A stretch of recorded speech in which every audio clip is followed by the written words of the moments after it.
Comme vous le savez probablement, la mythologie slave a largement contribué à façonner l'image du vampire moderne, même si, en réalité, des créatures similaires ont existé dans de nombreuses cultures à travers le monde depuis des siècles. Mais lorsqu'on parle du vampire occidental tel qu'on le connaît aujourd'hui, on pense tout de suite à celui qui a été popularisé par le roman Dracula de Bram Stoker. Pour lui, le vampire est une créature à la fois élégante, séduisante et aristocratique, mais aussi très sournoise, calculatrice et impitoyable. Dans l'histoire, le comte Dracula ne se contente pas de boire le sang de ses victimes, il les manipule, les ensorcelle et met en place un plan très élaboré pour étendre son influence jusqu'en Angleterre, pour y établir un nouveau garde-manger rempli de proies qui n'avaient même pas conscience de l'existence même des vampires.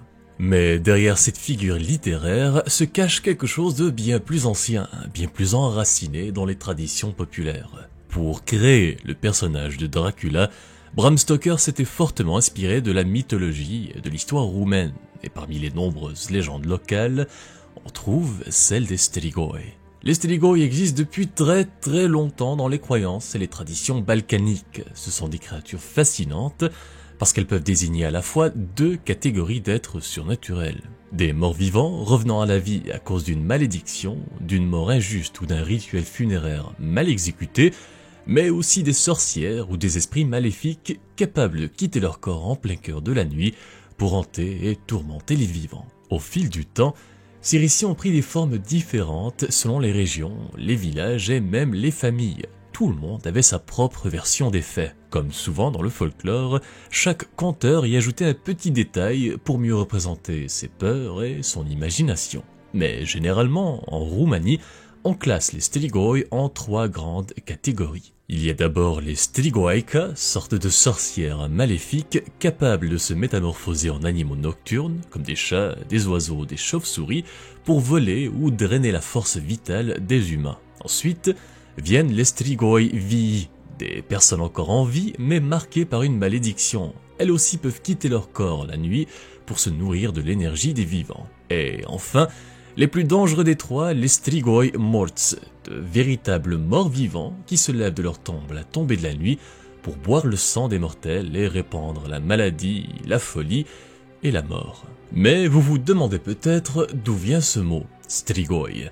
Eh bien pour le comprendre, il faut remonter bien avant le Moyen-Âge, à l'époque de la Grèce antique. On croit que le terme strigoi est dérivé du mot latin striga, lui-même issu du grec ancien strix, qui désignait une créature nocturne, souvent représentée comme une femme ailée ou un oiseau, se nourrissant principalement de sang, en particulier celui des jeunes enfants. D'ailleurs, le poète romain Ovide les mentionne dans son poème Fasti, où il les décrit comme des oiseaux nocturnes buveurs de sang qui s'attaquent surtout aux nourrissons. Aujourd'hui, on peut retrouver des représentations de ces strix sur d'anciennes gravures et bas-reliefs romains, mais aussi dans l'art médiéval chrétien. La plus célèbre figure inspirée de ces légendes est probablement la strige, qui se trouve sur Notre-Dame de Paris. Avec le temps, ce mot a évolué et traversé les siècles pour se transformer dans les régions balkaniques en une multitude de variantes. Striga, strigun, strigoi, toutes liées à la croyance en des esprits revenants et des vampires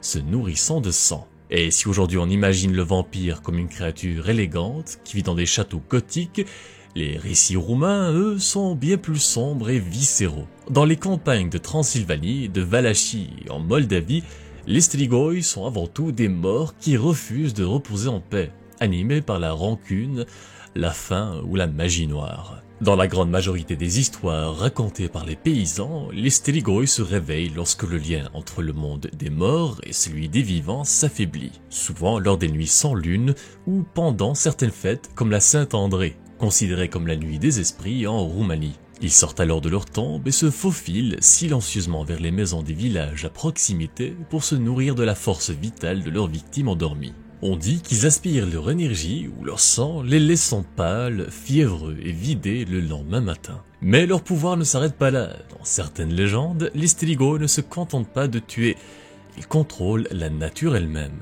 On leur attribue la capacité de provoquer des sécheresses, des tempêtes, des épidémies parmi le bétail ou même de prendre l'apparence d'un proche pour mieux duper et piéger leurs victimes. Une capacité qui rappelle évidemment les vampires classiques, capables de se métamorphoser en chauve-souris, en brume ou en loup à leur guise. Et ce n'est pas seulement du folklore, l'une des toutes premières mentions écrites des Strigoi dans l'histoire apparaît au XVIIIe siècle dans les travaux de l'encyclopédiste moldave Dimitrie Cantemir, qui rapporte que les habitants de Moldavie croyaient fermement à l'existence de morts revenant d'outre-tombe pour tourmenter les vivants. Un siècle plus tard, le folkloriste roumain Teodor Burada recueille de nombreux témoignages de rituels funéraires justement destinés à empêcher les morts de se relever pour éviter l'apparition de Strigoi. Dans ces pratiques, on perçait le cœur du défunt avec un pieu, on lui tranchait la tête ou on brûlait le corps, puis on dispersait les cendres dans une rivière. De cette façon, les villageois pouvaient enfin dormir sur leurs deux oreilles et se sentir à l'abri de toute malédiction. Toutes ces méthodes peuvent sembler extrêmes, mais dans un monde où la superstition guidait souvent la peur, ces rituels étaient pour beaucoup la seule manière de retrouver un peu de paix et d'éviter de voir leurs proches revenir d'entre les morts. Dans les travaux de Burada, publiés vers 1882, on apprend aussi que certaines conditions pouvaient prédestiner quelqu'un à devenir un Strigoi. Par exemple, être le 7e enfant du même sexe dans une famille, mourir sans être marié, ou encore mourir à cause d'une malédiction ou d'un sort lancé par une sorcière, étaient considérés comme des signes annonciateurs. Dans ces cas, la communauté prenait des mesures particulières lors des funérailles pour s'assurer que le défunt ne reviendrait jamais les troubler. On disait qu'il fallait clouer correctement le cercueil avant l'enterrement, ou encore planter un pieu en bois d'aubépine dans le cœur d'un mort suspecté d'être Strigoi pour les empêcher de revenir. Certains allaient jusqu'à le décapiter et replacer la tête entre les jambes du corps afin d'empêcher tout retour. Une autre méthode très connue dans les campagnes roumaines consistait à placer un enfant de 7 ans, tout vêtu de blanc, sur un cheval blanc et à le faire trotter à travers le cimetière à midi pile. On croyait que le cheval s'arrêterait alors juste devant la tombe du Strigoi, et donc, une fois la tombe identifiée, les villageois savaient quoi faire. Pratiquer le rituel nécessaire pour neutraliser définitivement la menace. En gros, il existait de nombreuses façons de repérer, de se protéger et se prémunir contre un Strigoi. Et comme toujours avec ces vieilles traditions, ces pratiques variaient énormément d'une région à l'autre, mais toutes témoignaient d'une même angoisse, celle que la mort n'était peut-être pas la fin pour tout le monde. Et l'un des meilleurs exemples est celui de Jure Grando. L'un des cas les plus célèbres et sans doute l'un des tout premiers témoignages historiques de vampirisme en Europe est celui de Jure Grando Alilović, souvent considéré comme le tout premier vampire documenté de l'histoire. À première vue, rien ne distinguait Jure des autres habitants de son village.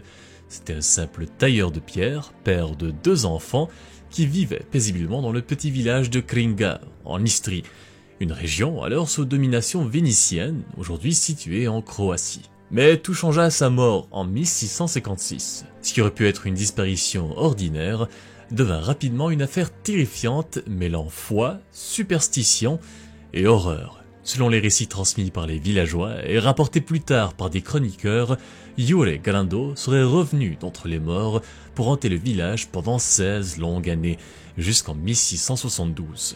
Les habitants racontaient qu'à la tombée de la nuit, quelqu'un frappait aux portes des maisons du village avant de disparaître aussitôt. Et dans les jours suivants, un membre de la famille qui avait entendu les coups à la porte mourait inévitablement. Le prêtre du village, le père Giorgio, qui avait lui-même participé à l'enterrement de Jure, commença à suspecter quelque chose d'inhabituel.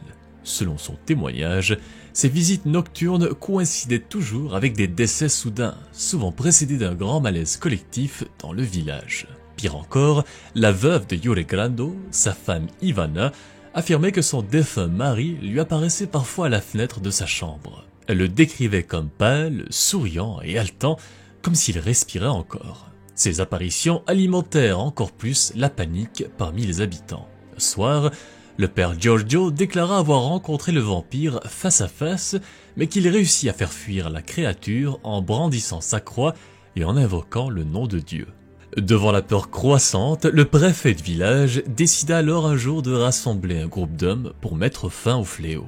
Armés d'un pieu d'aubépine, ils déterrèrent le cercueil de Jure Grando et découvrirent, stupéfaits, un corps parfaitement conservé sans aucune trace de décomposition. Ils tentèrent d'enfoncer l'arme dans la poitrine du mort, mais le bois rebondit contre sa chair, comme si le cadavre était encore vivant et résistant. Le groupe fut contraint de fuir cette nuit-là, convaincu que le mal était bien réel.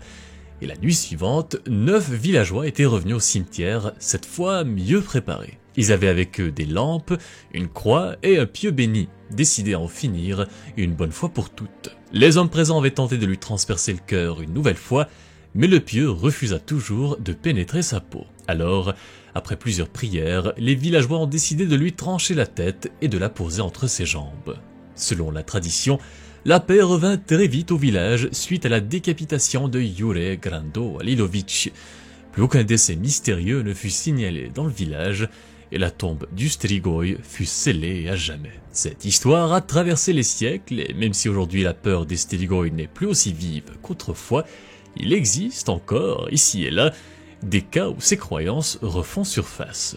Par exemple, en 2004, en Roumanie, une famille avait déterré le corps d'un homme décédé, lui a arraché le cœur et l'a brûlé, persuadé qu'il s'était transformé en Strigoi et qu'il revenait hanter les vivants. Peu de temps après, la fille du défunt s'était plainte à la police, qui a dû intervenir et arrêter les hommes responsables. Ils ont ensuite été inculpés pour exhumation illégale de cadavres. Cet événement montre que, même si ces croyances ont perdu de leur force avec le temps, dans certaines régions reculées de Roumanie, la peur des Strigoi reste bien réelle. Aujourd'hui, ces créatures ont quitté les cimetières pour envahir la culture populaire moderne. On les retrouve dans certaines séries, dans la littérature, dans des films et dans les jeux vidéo, sous des formes plus ou moins fidèles à la légende d'origine. Mais comment est-on passé d'une créature hideuse, cadavérique et assoiffée de sang, à ces vampires séduisants et charismatiques qu'on voit souvent aujourd'hui à l'écran? Eh bien, selon le médiéviste français Claude Lecouteux, dans son livre Histoire des vampires, cette transformation reflète une évolution symbolique du mal. On est passé de la terreur physique à la séduction psychologique, ce qui montre que le monstre d'hier est devenu, peu à peu, le miroir de nos propres désirs et de nos peurs les plus intimes. On retrouve donc les Strigoi sous différentes formes. Par exemple, dans la série The Witcher, inspirée des romans de Sapkowski, et adaptés en jeu vidéo, où ils apparaissent comme des créatures monstrueuses issues du folklore slave, mais aussi sous une forme plus humaine et moderne, comme dans The Strain, une série américaine qui réinvente le mythe sous l'angle d'une infection parasitaire mêlant science et superstition. On en croise aussi dans la première saison de la série américaine Supernatural, où une version du Strigoi, appelée Striga, apparaît, mais au lieu de boire le sang de ses victimes, elle aspire leur énergie vitale pour prolonger sa propre existence. Il existe encore bien d'autres interprétations du mythe, chacune reflétant une époque et ses angoisses. Et vous connaissiez-vous cette créature avant la vidéo d'aujourd'hui? Dites-le nous dans les commentaires et dites-nous aussi quelle autre créature mythologique vous aimeriez voir sur la chaîne. Sur ce, merci d'avoir regardé la vidéo jusqu'au bout, c'est très apprécié et j'espère bien sûr qu'elle vous a plu. Si vous voulez soutenir la chaîne, vous pouvez partager la vidéo autour de vous et vous pouvez aussi jeter un coup d'œil aux autres vidéos que j'ai fait, comme par exemple celle sur l'origine des vampires disponible ici sur la chaîne. Merci encore tout le monde et à très bientôt. Portez-vous bien.